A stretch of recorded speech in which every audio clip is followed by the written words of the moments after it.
मैं कोट करना चाहता हूं अपने एक चलचित्र प्रेमी मित्र को। ये मेरा मित्र अपने 3 हफ्ते के उग्र ऑडिशंस के बाद हमारे थिएटर आया था। मैं उस समय थिएटर में अभ्यास कर रहा था और उसने मेरे पास आके मुझसे पूछा, तेरे को पता है इंडिया का नेशनल स्पोर्ट क्या है? और मैंने बोला, हॉकी।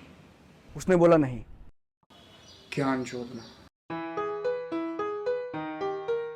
ये बीमारी बहुत विचित्र है क्योंकि ये आपसे ज्यादा आपके आसपास के लोगों को पीड़ा देती है। अक्सर बीमार इंसान को पता भी नहीं होता वो बीमार है और वो हंसता खिलखिलाता इस बीमारी का प्रदूषण लोगों में बांटता रहता है। इस बीमारी के संपर्क पे आने पे शायद आप बीमार ना पड़े, पर आपके साथ शायद उससे भी कुछ बुरा हो सकता है। आपकी बुद्धि खो सकती है, आपका कीमती वक्त जाया हो सकता है, आप बीमार इंसान के गुलाम बन सकते हैं, आसान शब्दों में चूतिया बन सकते हैं। अब कहने को तो शायद हम सब बीमार हो सकते हैं, पर इस बीमारी को आगे बढ़ाने का निश्चय हमारे हाथ में। तो मैं आपको आपके दिशा निर्देशक के लिए एक सूची प्रदान करना चाहता हूँ।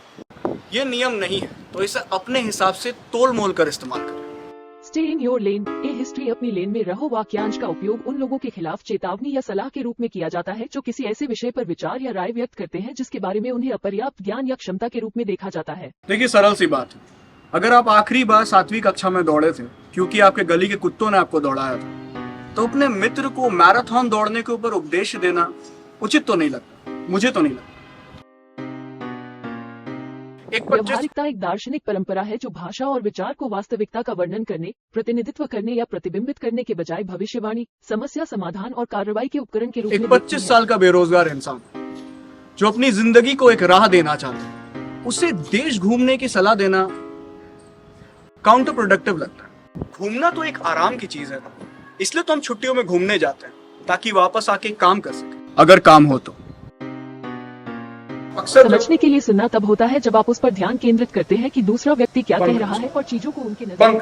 अक्सर जब मैं लोगों को कहता हूँ कि मैं यूट्यूबर बनना चाहता हूँ तो लोग मुझे ये समझते और इनकी वाली सलाह मुझे देते, बल्कि सच्चाई तो ये है कि ये और मैं काफी अलग हैं। मैं इनकी तरह बन नहीं सकता और ये मेरी तरह बनना नहीं चाहिए। ये सबसे महत्वपूर्ण बात है। अगर आप इस वीडियो से कुछ भी लेते हैं तो ये लीजिए। अगर सलाह देने के बाद आप इंतजार करते हैं सहानुभूति भरी तालियों की, अगर आप उपेक्षा करते हैं लोगों के गुणगान की और नाराज हो जाते हैं उसे ना पाने के बाद, तो आपको सलाह नहीं देनी चाहिए। ये वक्त आपके बारे में नहीं है, यह है उस इंसान के बारे में जिसको आपकी मदद चाहिए। अगर आपके सलाह के विपरीत जाने पर उस इंसान का उद्देश्य पूरा हो जाता और इससे आपको अंदरूनी खुशी नहीं मिलती, तो सलाह देने का क्या अर्थ है? तो सावधान रहे, सतर्क रहे और याद रखिए, अगर बीमार नहीं मानता कि वो बीमार है तो इलाज करना असंभव हो सकता है। धन्यवाद।